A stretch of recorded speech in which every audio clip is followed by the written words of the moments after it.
Alright, hey guys, what's up and welcome back. So today we'll be looking through some of the new films that have been announced by the MCU to continue their next phase of Marvel Studios. Well, first of all, thanks to so.com for this article. There's many of these online, and a lot of people have already covered it, but I just wanted to give my thoughts and ideas on how these films and posters seem to me, and hopefully we get really good films out of them. Now, I felt that the peak of the MCU would have been Infinity War. Of course, before that, my favorite films being The Winter Soldier, and I guess maybe even the first Iron Man was pretty good. First Captain America, the first Avenger was pretty nice, but of course the first Iron Man was preferably better because at the time it came out, it did quite well, and of course the peak being Infinity War, and then Endgame being probably one of the worst of all of that. But anyway, I guess most of you guys know my opinion on Endgame and pretty much how much of a failure that was. But regardless, people are celebrating its success, commercial success apparently, because they think that making big bucks means you win, even though the film lacks in quality, plot writing, character development, and all of that. But I guess most people don't really think about that. They just want to go and laugh at whatever they see on screen, especially Peter Tingles. I think Peter Tingles is going to be canon from now on. So first off, we have the Falcon and the Winter Soldier. Now, I like this. Straight off, the look of the poster, the rugged design of the text and the shield. Just looking at the way they have like very simplistically chosen the three colors of red, blue, and white. This looks like it's gonna be a very down-to-earth, realistic film. And I mean, if it supersedes that of The Winter Soldier, then this might probably be my next favorite film from the Captain America series. Although this is not technically about the original Captain America, this is going to be about the new Captain America because Falcon has taken up his mantle, and we will most likely see the shield coming back, as which is shown in the poster here. So I'm kind of excited about this one. And then we have Blade, which blew my mind. I was really, like shocked when they announced Blade out of all of the other films. I mean, I guess they kind of wanted to remake this series, but I mean, unpopular opinion, I liked the original Blade. Uh, the second and third films, they were okay, but when it first came out, the first film, I really appreciated what they tried to do with Blade for its time. Being the first non-white superhero that kind of was a lead superhero and not just a side character or anything like sidekick or anything like that. The first non-white of its kind, and I mean, of course, now it seems like an everyday thing. And I've covered this in my previous video. It's it's only revolutionary the first time it happens. So I guess Blade was something like that. But to know that they're willing to have another go at it, I'm really happy and I'm really excited about this. This is just very simple gray and white text. This is a kind of film that wants to give you as little information as possible by the looks of it, and I really like the design telling us that they want to keep us in the dark about this film until maybe the trailers come out, and hopefully they don't spoil too much in the trailers, especially for those who don't really know who Blade is. Uh, because he is quite an interesting character in the Marvel universe, and hopefully he survives the MCU. Black Widow. I I don't know, guys. I'm really having mixed thoughts about this one in particular. I mean, I understand that it's most likely a prequel to everything that has happened, but considering the lack of appreciation Black Widow got, they didn't even give her a proper send off at the end of like Endgame. They like what Hulk threw a bench for her. That's pretty much all that happened. She was like the first Avenger that literally said, I will kill myself to save all of mankind, and jumped off a cliff. I mean, that takes a lot of guts. And she was the first female superhero in the MCU to literally jump off, like to sacrifice, like I'm willing to sacrifice myself kind of thing, and go ahead and do that. And of course, at the end, there was like a massive war, but we're talking about a super spy who is literally in a timeline in space on a planet that, it all may seem like a dream, and yet she had the guts to want to say that I don't know if we will actually succeed in the end, but I'm going to kill myself here, hoping that we have a chance. And Black Widow kills herself, and then we don't even get a proper coverage for her funeral. Nothing very special. I really hope this film does justice to her. I will be really upset if they turn this into some kind of just another comedy, and they don't really show the character Black Widow holds of being such an important female superhero in the industry. And she was the first, not Captain Marvel, not a Scarlet Witch, not even Okoye, or whatever else that's gonna come, not Wasp, all these. She was the first. She was there in the very first Iron Man film, and everyone knew that she was gonna be there for the rest of it. And I would really appreciate if they do her justice. Thor, Love and Thunder. You know what this reminds me of? The the Thundercats logo. For those of you, like 80s and 90s kids, you guys know what I'm talking about. Mostly 80s actually, but some of us who got TV late saw it in the 90s, Thundercats, it's pretty much what it looks like. And I guess Taika Waititi is coming back. It's probably going to be another hilarious comedy film where they're just making a fool out of Thor. I mean, that was the one thing I didn't really like about Ragnarok, is that Thor was essentially comedy for most of the film. But what I did appreciate from Taika Waititi is the character development that he had actually put Thor through, and brought him out to make it such that he is not the god of hammers. And then basically in Endgame, they undid everything that Taika did to him. They literally undid Thor's entire character arc. 'Cause Thor's character arc in Ragnarok was well set up for that of the events of Infinity War, where in the end he came back very powerful and all that. And then in Endgame, just because he failed, he basically undid his character altogether, and they're probably going to redo his character all over again in this film. The only thing that I hope is that they actually take the references from the comics and they do more justice to Thor instead of just making him, essentially a comedy. And I know that Loki will not be returning this time, so we will not be getting that same cliche over and over again.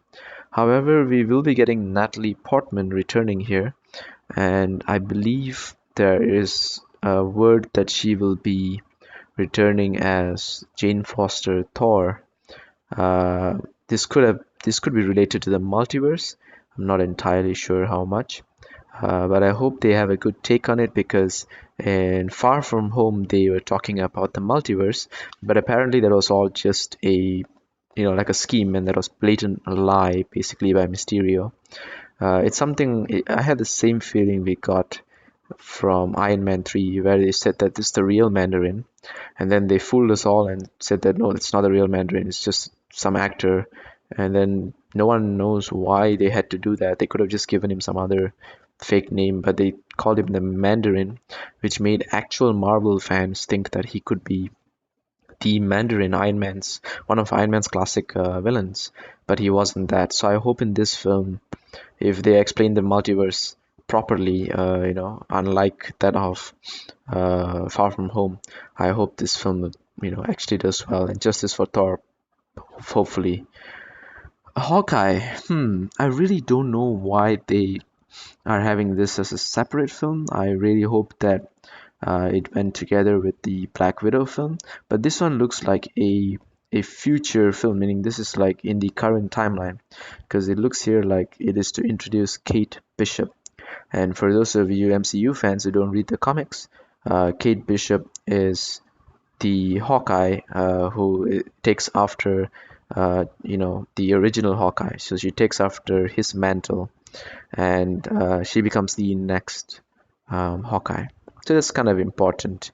So Clint Barton will basically be training Kate Bishop, and all of that. And Kate Bishop, of course, is naturally talented, as skillful as Clint Barton was in terms of accuracy and all of that. But I feel she's a little bit more acrobatic, whereas Clint Barton is a little bit more tactical. But that just could be my view of their characters from the comics. We'll see how they do with this film. I mean, looking at the the kind of logo here, it looks the worst out of everything we've seen. It really looks the worst, but I just hope that the funky colors, the purple, yellow, and the white rings, I don't know what they're trying to do here, but it's most likely to hint Kate Bishop's uniform, which in some versions is mostly a purple kind of jumpsuit. So yeah, maybe that's where the purple is for.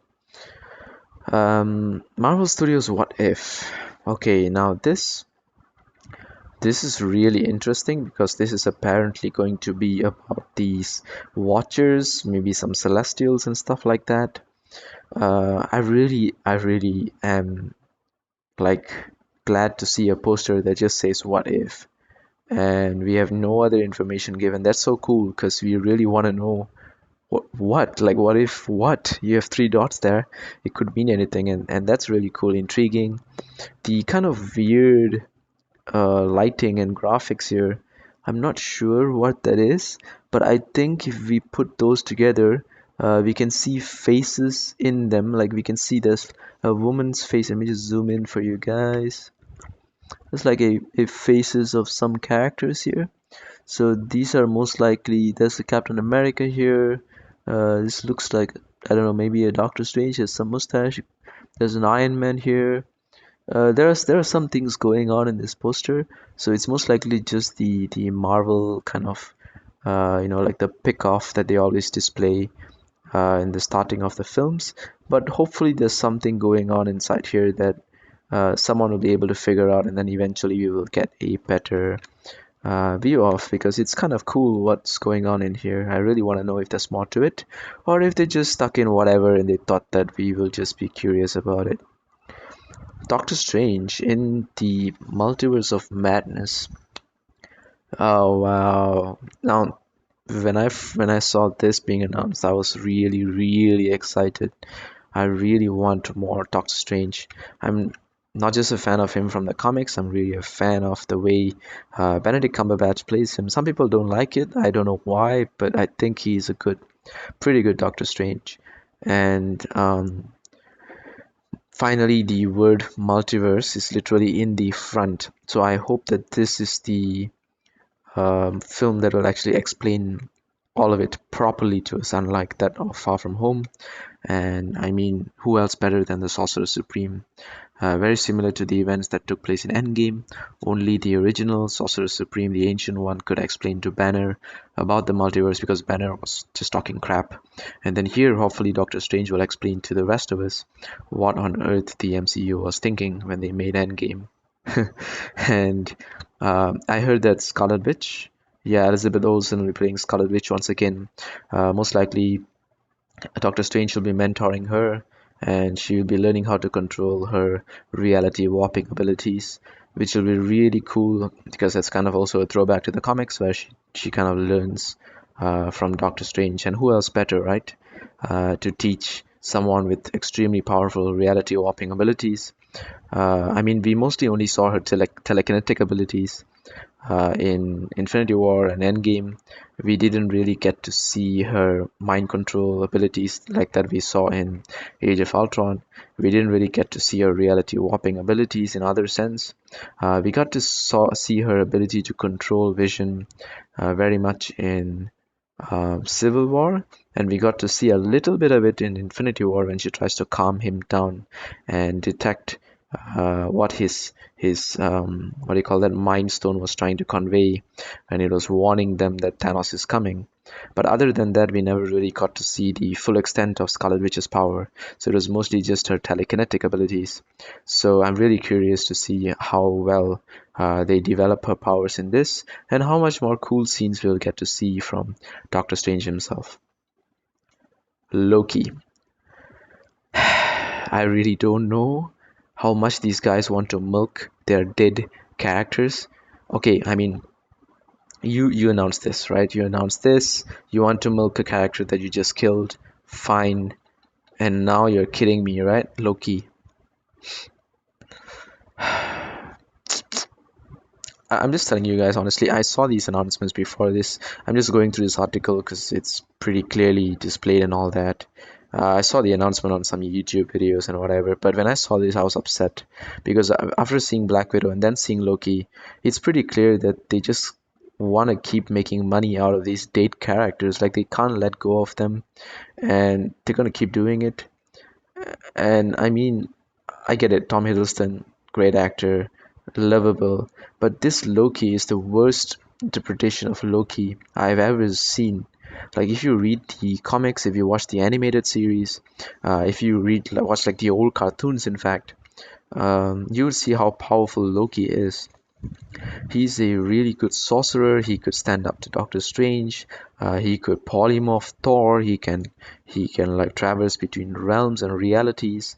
He's literally like uncatchable because he's the trickster. He always has illusions of himself, projections of himself. And despite all that, in the MCU, he's literally comic relief. From the very first film when he appeared, I thought that he was going to be menacing. But they ended that film with him being like ragdolled by Hulk. And then for the rest of it, he was just there for comedy. Like, I didn't really see the epicness of Loki. And I hope they do justice to him, because if they don't, I'm going to hate this film. That's pretty much my opinion of it. WandaVision. So this one I believe is coming, yeah, in 2021 spring, and Doctor Strange is coming in May. So it's kind of interesting, because I believe spring is before May, right? Because it's spring then summer, and summer is sometime between like the May June months. I could be wrong. Someone please help me on this. But I think WandaVision is going to come out before uh, Doctor Strange. But this WandaVision is a series. Yeah, it's a series. Loki is going to be a series, which they're going to milk the crap out of that.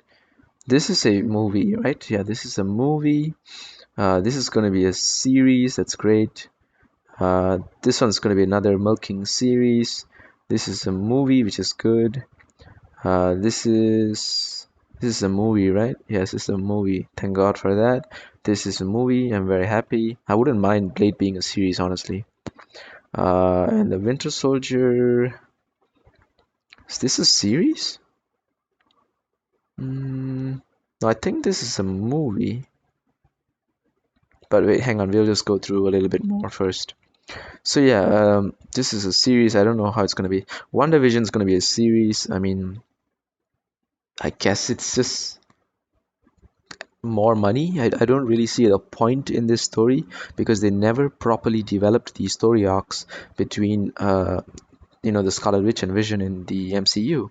We see them getting to know each other. Vision saves her at the end of Age of Ultron, and then in Infinity War they're dating, and it's like we never get to see them actually like get close, like get to know each other.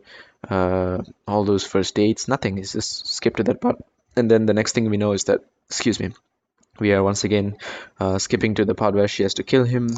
And it's so difficult to emotionally understand, despite, I mean, Elizabeth Olsen, she did fantastic in that scene. Paul Bettany did fantastic in that scene. We could really feel the tension in their faces when she's forced to kill Vision, but there's no build up. There's like no attachments to that story. It's never properly fleshed out. It's just so painful to see how they are just forcing that WandaVision thing in Infinity War, and then now they're making a series out of it. Like, they should have done this first or something like that. That would have made more sense. That would have given it the emotional backing. And maybe, hopefully, after watching this, watching Infinity War, you get to feel it in a better light, because I was really upset for that scene in Infinity War where they didn't really, flesh out these characters pretty well. Shang-Chi and the Legend of the Ten Rings. Okay, when I read this, my brother read it to me and I told him, Ten Rings? Is that about the Mandarin? And guess what? It's about the real Mandarin. He told me it's not written here, but somewhere else. It's about the real Mandarin, and they admitted that this is the real Mandarin. So they admitted that they really screwed up in Iron Man 3. It's like, yeah, I know, we purposely screwed up, and then now we're making a film to cover up that mistake. So, Shang-Chi and the Legend of the Ten Rings. Apparently, Tony Stark will not be here to fight the Mandarin, but I'm really glad that we'll be getting to see Shang-Chi. Shang-Chi is pretty cool. He's pretty much the Marvel interpretation of Bruce Lee, and what Bruce Lee would be if he had all of the powers of like something like the Iron Fist, I guess, but a non-whitewashed version, which is Shang-Chi himself. So I'm really excited about this. I want to know about these actors. I will be Googling them up very soon to try to get coverage. And hopefully it's good. Hopefully they do Shang-Chi something, and I mean some justice, and then hopefully we get to see some pretty cool kung fu, because that would be really nice, right? Instead of just firing missiles and shooting lightning and all these things, we get to see some proper close to close, like hand to hand combat and stuff like that. That'll be pretty cool if they do that. Yeah, I would appreciate. I was a fan of the Daredevil TV series. I love the Daredevil TV series. It was so good. Season 1 and 2 was fantastic. Season 3 was okay, but yeah, I really like the hand-to-hand combat. Iron Fist was okay. The hand-to-hand combat is good, but the story and everything was really bad. But Daredevil was really good, and I hope this is as good as that, or even better. I would really like that. So yeah, this is the I mean the actual section where they're talking about this. It says it's a series, right? Okay. Now I'm less excited. Hmm. I hope it doesn't turn out to be a really boring Agents of Shield series. I really hope that there's like a proper like Hydra motive story, or some like extra dimensional Captain America or something like that would be cool. Maybe getting stuck in time to fight Hitler. I don't know. They could do all kinds of things, and I really hope that they don't limit themselves to just two guys talking for half of the film. That's what I'm worried about. Okay, Eternals. Uh, I know there's Angelina Jolie, Richard Madden, Lauren Ridloff. I'm not sure about the other, Salma Hayek, Leah McHugh, Don Lee. Okay, yeah, the big cast. Okay, fair enough. But I don't know if they are ready for this. They can't even explain the multiverse properly, and they want to do the Eternals. It's kind of a long shot. I mean, I wish them the very best. I hope it's good, because those of you who read the comics know how powerful the Eternals are, and showing something of that power scale will not be very. It's not easy, You gotta come up with a very interesting plot, because everyone is just so powerful. It's like writing a Superman story. You have to nerf Superman in some way half of the time, because he's just so ridiculously powerful, and this is going to be one of those power creeps that I hope they know how to control. But if they have good scriptwriters, they'll pull it off. If they had the same guys from Endgame, then they're screwed. So that's pretty much it. I guess that's it's going to be an interesting next few years. So based off these, what I'm looking forward the most, as I said, is Blade. Uh, Not really this one. Thor, yes. What If, yes. Doctor Strange, Shang-Chi. That's it. The others I'm not really looking forward to so much, but I hope they do well, and if they do well, then I guess it'll be good news for everyone. So that's pretty much it from me. Let me know what you guys think. Um, and if you guys don't understand something, please do ask, learn to discuss, and not argue. Apparently, a lot of people here don't seem to understand my point of view on things, and they feel that if someone doesn't have your point of view, they are bad, they're wrong, and you gotta call them names and stuff. I mean, you kids literally should like go back to school and learn like proper manners, and if school doesn't help you, then hopefully you guys find a better place that actually can. I know there's a lot of like ways for you guys to actually learn how to communicate properly on the internet. And hopefully, when you guys come back with something stupid to say, you actually have the brains to think about it first. And besides that, that's it from me for today. Thanks to those of you who have been following me, supporting the channel, and hopefully, as Marvel fans and not just MCU fans, we actually get justice from some of these films. And I mean, I don't know. I just really hope that we don't get another screw up like Endgame. That's pretty much it. That's all I hope for. And if you guys haven't checked out my review for Far From Home, you guys can check it out. Far From Home as well was a big disappointment for me in terms of the plot. It literally had one of the worst plots ever. It had a fantastic villain. Tom Holland was probably the best Spider-Man. Jake Gyllenhaal was fantastic. The graphics and the cinematography, the choreography of the fight scenes was insane. It was like a Spider-Man video game come to life. It was fantastic. But the story of the plot of it, the comedy was just terrible, absolute trash comedy, very bad plot, and very predictable. There's nothing special about that film in that sense, but of course, graphics and acting wise, the basically Spider-Man and Mysterio carried it. No one else actually did anything in that film. That's what it felt like for me.